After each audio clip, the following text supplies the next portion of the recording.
Michael came rushing back in. By this point, he had torn several metal chains from around his neck and was swinging them wildly as he charged back towards Lindsay. He bull rushes me. I moves out the way. He runs past me. He ran and lunged off the stairs. I caught him like midair. Grabbed him, you know what I'm saying? And he tried to jump over me to jump on somebody else. His friend grabbed him. Okay. Then I run and grab him. Yeah. And now we both like pulling him back like, yo. According to multiple witnesses, Sergeant Sanfratello drew his taser on Michael, fired, and missed, with at least one of the probes lodging itself in the forearm of a security guard. With Michael refusing to comply, Sergeant Sanfratello moved in to help restrain him. Though Lindsay was momentarily left unattended, one of the casino's patrons quickly stepped in to restrain. The official incident report lists the cause of death as homicide by blunt force trauma. The weapon is described not as a firearm, not as a knife, but as a metal chain necklace, a piece of jewelry, a fashion accessory, an object designed to sit flat against the chest, transformed in a matter of seconds into a device capable of ending a life. That is the first page of the file. But it is not the first page of the story. The story begins much earlier, in the fluorescent hum of a public building, where the distance between a minor annoyance and a capital crime is measured in inches. When a police sergeant is violently assaulted inside a casino, CCTV footage captures the entire confrontation, revealing how an ordinary night out spiraled so dangerously out of control. The following footage has never been seen before. On March 10, 2024, reports of a fight send police rushing to Batavia Downs Casino in New York.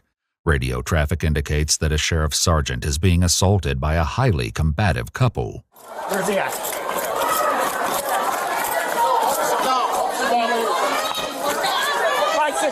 Imagine a fuse. Not the kind you see in cartoons, not a long, looping string of black powder. Imagine a fuse that is already burning when you arrive. But you cannot see the flame because it is hidden inside the braided metal of a chain. The officers on scene that night did not see the flame. They saw a man. They saw an argument. They saw a situation that required an escort, not an emergency response. That is the visual anchor for this case.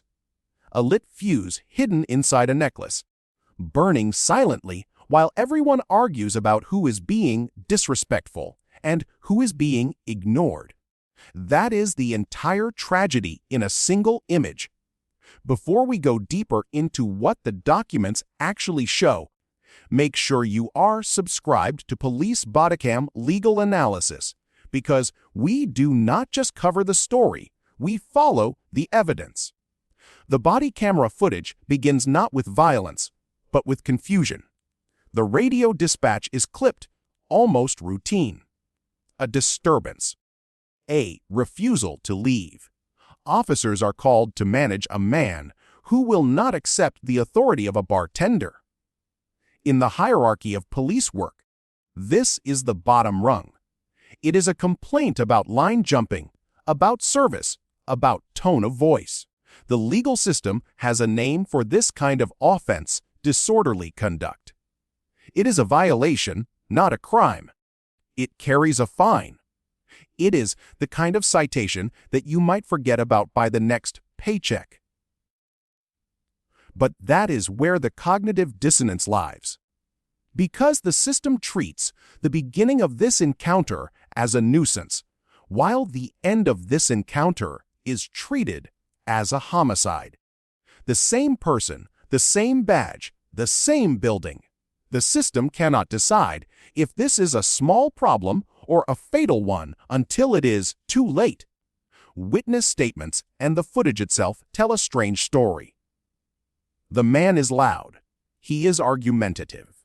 He feels he is being disrespected, that the staff is ignoring him on purpose. The bartender feels she is being disrespected, that she does not have to serve someone who raises his voice.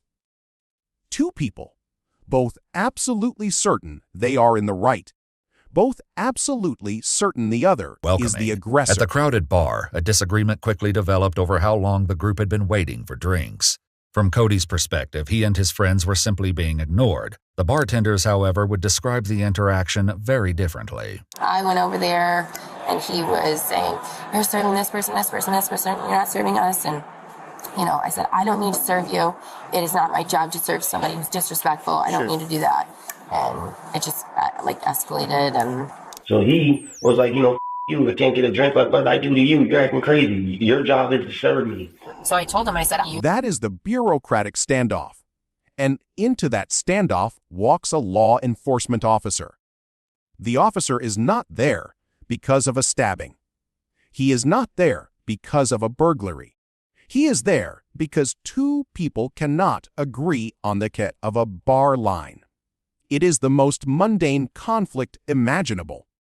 It is the kind of conflict that happens 1,000 times a night in 1,000 cities, and the system absorbs it, processes it, and forgets it. Except this time, the system does not absorb it. This time, the system breaks. Security, because they're swearing, they're yelling, they're slamming on the bar, whatever. Security came over, and then they were like, we're not leaving. And they were like, well, if you're not leaving, you're going to be arrested.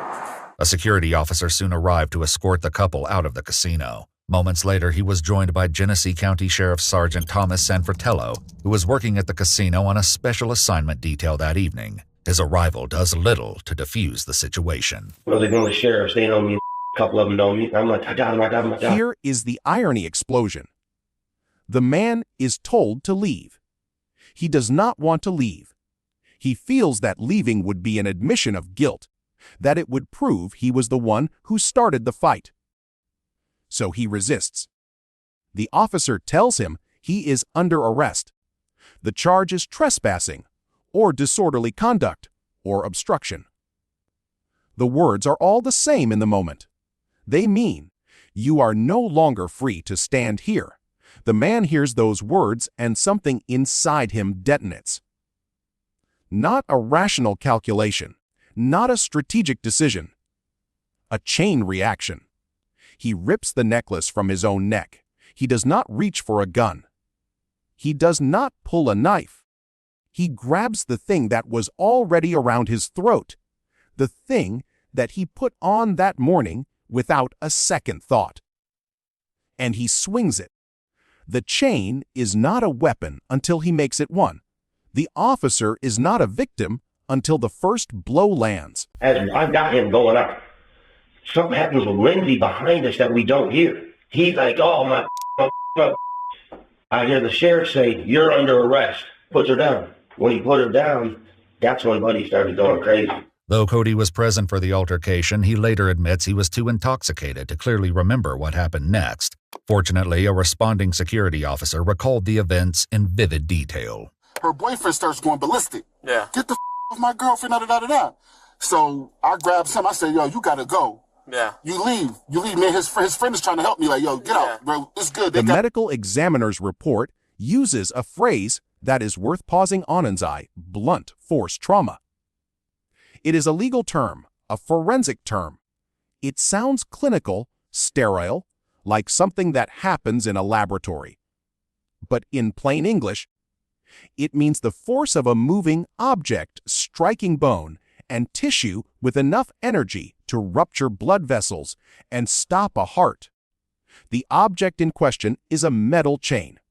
The force is generated by a human arm. The heart belongs to a man who came to work that night expecting to write a citation. That is the gap between the official language and the actual event. The report does not say, a man was beaten with his own necklace. It says, homicide. The word does the work of erasing the absurdity, the randomness, the sheer wrongness of it. But the body camera does not erase anything. The body camera shows it all. The night's most harrowing moments had yet to unfold. Look at me, stop! Stop! Stop! Slim old lady, don't stop! God, here, that's my wife! My wife! Stop! Kill you! We will! I'm down. We're gonna let her go. Get on my wall! You're not down. We're gonna let her go. I will murder you. I can't listen. Now the narrative splits. The first narrative is the official one. The man is charged with aggravated manslaughter. He pleads guilty. He receives a sentence measured in decades. The system works. Justice is served. The family of the officer receives condolences. The flags are lowered. The funeral is attended. The press release is issued. The phrase, "Officer down," is deployed. The second narrative is the one the body camera captures, and it is not a story about justice. It is a story about a threshold between a bad decision and a fatal one, a threshold between a loud voice and a swinging fist, a threshold between being annoyed and being dead. The man crossed that threshold in less than 10 seconds. The officer crossed it in the same 10 seconds. The threshold was not visible to either of them. It never is. After collapsing, Sergeant Sanfratello stops breathing and goes limp with no pulse. Multiple bystanders, security guards, and officers immediately jump into action, desperately attempting to save his life. Others try to remove Michael from the scene.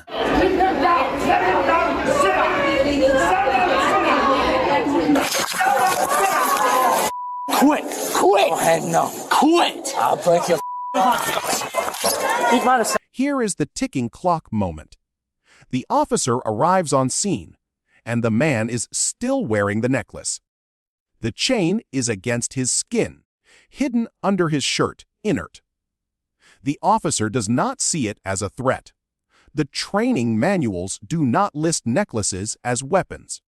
The threat assessment does not include a category for metallic fashion accessories. So the officer closes the distance. He moves in to make the arrest. He enters the range of the chain. Now ask yourself this.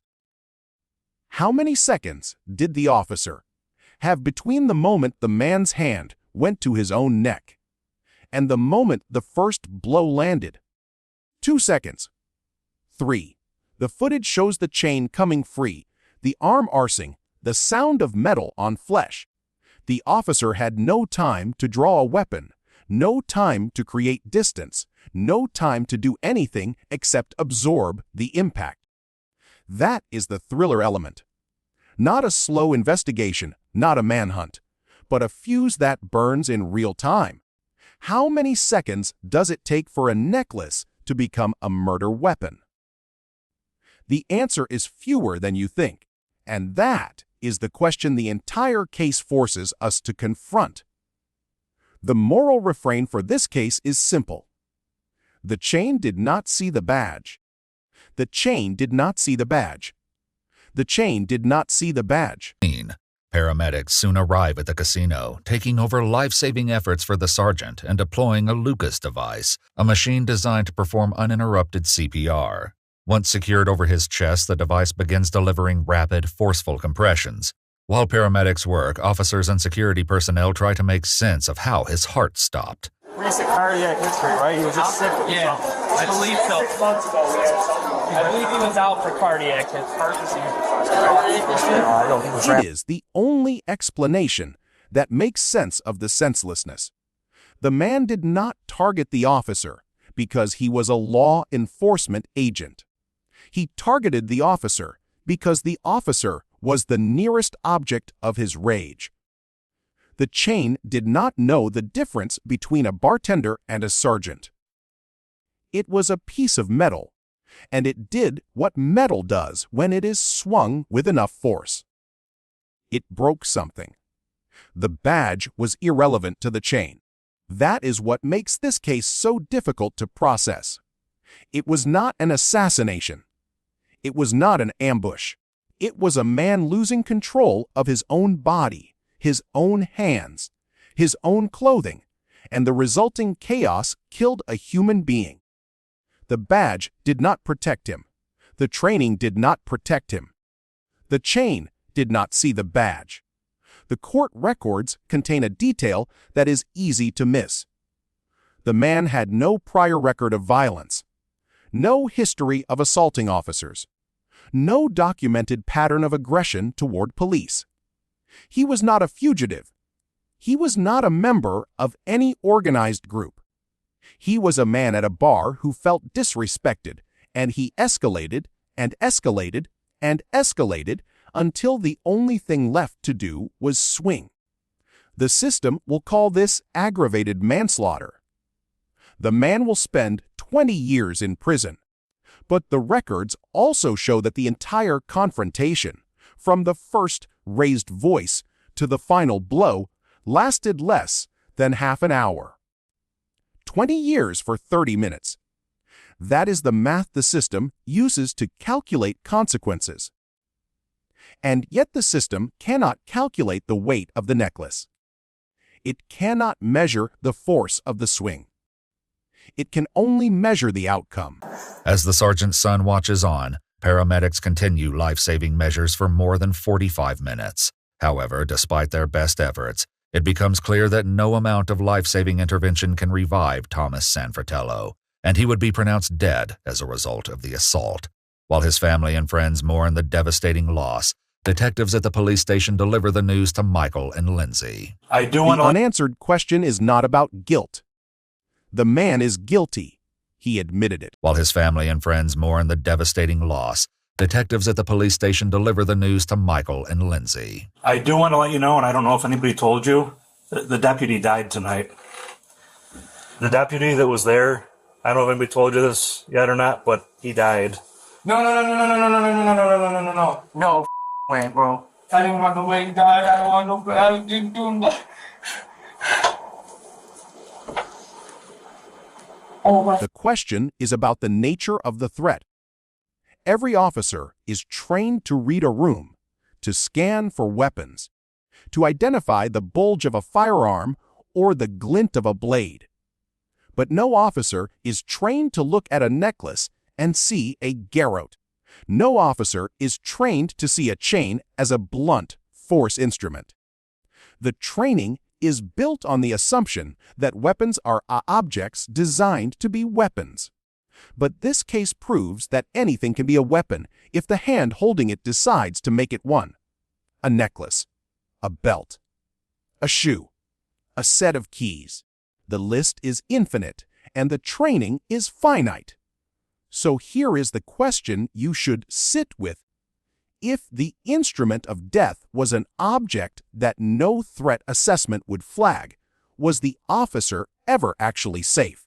Or was he always walking a tightrope between order and chaos, where the only real difference was the length of the chain? There is one document that answers part of this question, and you can find it yourself. It is the autopsy report, filed with the County Medical Examiner's Office.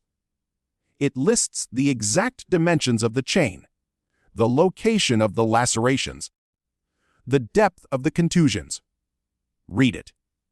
Then ask yourself one thing in the comments below.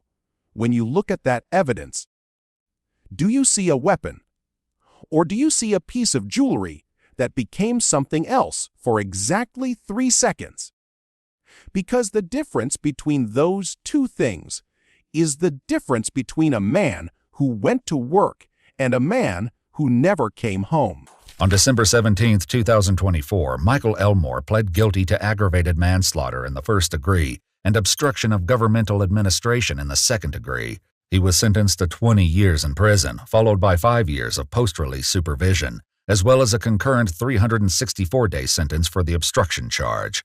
Just over a month later, on January 21, 2025, Lindsay Wilcox pled guilty to assault in the second degree and was sentenced to 5 years of probation, along with a 6-month jail sentence with credit for time. If this case changed the way you think about officer safety, leave a like, share this video with someone who needs to hear it, and subscribe to Police Bodycam Legal Analysis. Turn on notifications so you never miss a case file, because we do not just cover the story. We follow the evidence